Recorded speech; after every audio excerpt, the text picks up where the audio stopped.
students, in this video I will explain you multiplication of matrix. बहुत ज़्यादा easy है. सो I am साक्षी तोमर. ये मेरा न्यू चैनल है, तो please like and subscribe sorry. जैसे कि हम जानते हैं कि सब बच्चे कंफ्यूज होते हैं कि इस वाले मैट्रिक्स के मल्टीप्लाई इस वाले मैट्रिक्स में करनी है तो क्या करना है.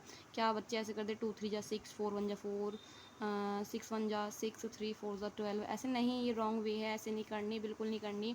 सो आपको सबसे पहले तो मैं आपको बेसिक बताना चाहती हूँ कि आप बड़ी से बड़ी मल्टीप्लाई कर दोगे, क्योंकि बोर्ड एग्जाम में भी मल्टीप्लाई के क्वेश्चन आ जाते हैं. उसमें सीधा सीधा लेकर आता है कि a into b is equal to, बताओ आंसर क्या हो गया. a की वैल्यू देते हैं, b की वैल्यू देते हैं. ठीक है, तो ऐसा हो जाता है. अब हमें ना मल्टीप्लाई करनी सीखना है ईजी वे में. सबसे पहले तो आपको पता है कि रो क्या होनी चाहिए. ठीक है, रो होते हैं कि लेटे हुए एलिमेंट जो हॉरिजॉन्टली होते हैं. ठीक है, और कॉलम क्या होती है. कॉलम आपको पता है जो खड़े एलिमेंट जो वर्टिकली होते हैं. ठीक है, जैसे कि ये रो है और ये कॉलम है खड़ी हुई. ठीक है, ओके, ये रो में आ जाएंगे और ये कॉलम में आ जाएंगे. आपको बस इतना पता होना चाहिए. अब बेसिक सा सब सीधा क्वेश्चन करते हैं. मैं आपको बताती हूँ कि क्वेश्चन करने का तरीका क्या होता है. देखो, जो रो 1 होती है, रो फर्स्ट. ठीक है, मतलब कि इस वाली रो की बात हो गई. रो फर्स्ट क्या है, 2 और 4. ठीक है, तो क्या है 2 और 4, 2 और 4 है. ठीक है, ये हमारी क्या हो गई, रो और फर्स्ट हो गई. क्या हो गई, ये रो फर्स्ट हो गई. ये है हमारा पहला एलिमेंट. ठीक है, ये है हमारा दूसरा एलिमेंट. बस समझने के लिए है ये पहला एलिमेंट है और ये हमारा दूसरा एलिमेंट है. ठीक है, इसकी मल्टीप्लाई होगी कॉलम से. ठीक है ना, कॉलम. अब बोलोगे कौन सी कॉलम से इसकी मल्टीप्लाई होगी. अब बोलोगे आप कौन सी कॉलम से इसकी, इस वाले की कौन सी कॉलम से मल्टीप्लाई होगी. तो मेरा आंसर है कि जितनी भी दूसरी मैट्रिक्स में कॉलम है इसकी मल्टीप्लाई उन दोनों से होगी. जैसे कि इस वाली मैट्रिक्स के अंदर ये कॉलम नंबर 1 है, ये कॉलम नंबर 2 है, तो इस वाली फर्स्ट रो की मल्टीप्लाई इन दोनों कॉलमों से होगी, कॉलम नंबर 1 से भी और कॉलम नंबर 2 से भी. ठीक है, और सेम इसी तरह इस वाली रो की, मतलब सेकंड रो 1 और 3, ये एलिमेंट है सेकंड रो के. ठीक है, तो इसकी मल्टीप्लाई कौन सी कॉलम से होगी, तो सारी कॉलम से मल्टीप्लाई होती है. ठीक है ना, पहले इससे होगी, फिर इस वाली से होगी. ठीक है, इस तरह से. ओके, कहने का मतलब ये है, रो मल्टीप्लाई करता है ऑल नंबर ऑफ कॉलम. ठीक है ना, फर्स्ट रो भी एंड से सेकंड रो भी सेम. फर्स्ट रो भी सारी नंबरों के कॉलम से मल्टीप्लाई करेगी और सेकंड भी. अब मैं आपको बताती हूँ कि वो मल्टीप्लाई करेगी कैसे. तो ये मैंने क्वेश्चन उतार लिया है. ठीक है, दोबारा से रीराइट करा है मैंने ये. अब इसकी मल्टीप्लाई कैसे करनी है, सबसे पहले तो रो 1 को देखो. रो 1 का एलिमेंट्स जो हैं वो रो दोनों के कॉलम से मल्टीप्लाई करेंगे. अब एक चीज़ और सीख लो कि फर्स्ट एलिमेंट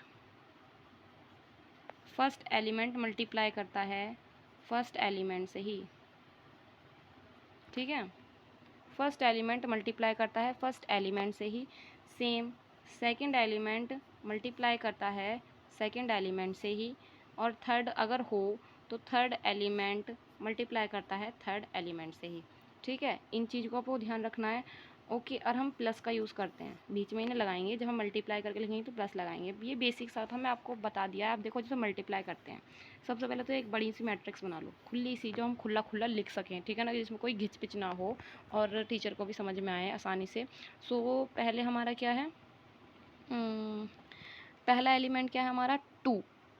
पहली रो उठाओ, पहली रो का पहला एलिमेंट क्या है 2, मतलब कि ये वाली रो उठाओ. ठीक है ना, ये वाली रो ऊपर वाली. ओके, तो इस वाली एलिमेंट का मतलब रो का पहला एलिमेंट 2 है. और ये कॉलम 1, पहले कॉलम 1 को देखना है फिर कॉलम 2 को. तो ये वाला 2, ये एलिमेंट नंबर 1 है, ये एलिमेंट नंबर 1 है कॉलम का. तो 2 3 जा, ये वाला 2 इस वाले 3 से मल्टीप्लाई करेगा, ये वाला 4 इस वाले 6 से मल्टीप्लाई करेगा. ठीक है, और बीच में क्या लगाएंगे, हम प्लस लगाएंगे. ये वाला 2 इस वाले 3 से मल्टीप्लाई करेगा और ये वाला 4 इस वाले 6 से मल्टीप्लाई करेगा. First element second element. ठीक है, क्लियर है. तो 2 3 जा 6, लिखो अपना नीचे, 2 3 जा 6, फिर 4 6 जा 24, 4 6 जा 24. अब बीच में क्या लगेगा, प्लस लगेगा. Okay, clear.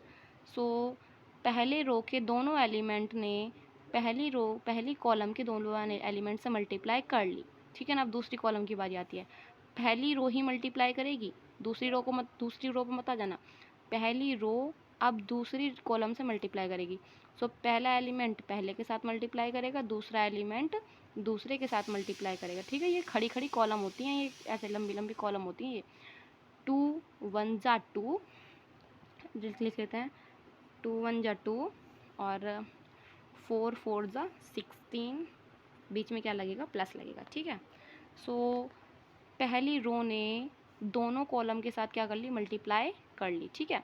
सेम इसी तरह से अब दूसरी रो इन दोनों कॉलम के साथ मल्टीप्लाई करेगी, ठीक है। वो अपनी बॉन्डिंग इनके साथ बनाएगी। सो 3 1 जा पहला एलिमेंट 3 1 जा 3 3 1 जा 3 और 3 6 जा सेकेंड एलिमेंट है और सेकेंड एलिमेंट है 3 6 जा 18 3 6 जा 18, बीच में क्या लगता है, बीच में हमारा एडिशन लगता है, प्लस लगता है, ठीक है। और अब पहली कॉलम से तो मल्टीप्लाई हो गई, अब दूसरी कॉलम से करो। पहला एलिमेंट के साथ मल्टीप्लाई करेगा, दूसरा एलिमेंट दूसरे एलिमेंट के साथ मल्टीप्लाई करेगा। 1 1 जा 1 1 जा 1, ठीक है। और 3 4 जा 12 3 4 जा 12, सारी मल्टीप्लाई हो गई हैं। अब कुछ रहा तो नहीं है करने के लिए, ठीक है। अब सबसे इसे सॉल्व कर दो, ठीक है ना। इसे सॉल्व करने पे क्या आएगा, जो ये प्लस आपको दिख रहा है ना, प्लस करना है, बस आप बेसिकली प्लस कर दो इन्हें आप। जैसे कि 24 और 6 कितने होते हैं, 24 और 6 होते हैं हमारा 30, ठीक है। And on the other hand हमारा 16 और 2 कितना होता है, 16 और 2 हो गया हमारा 18, और हमारा ये 12 और 1 कितना होता है, ये हो गया 13, और 18 और 3 कितना होता है 21। So it is answer, easy.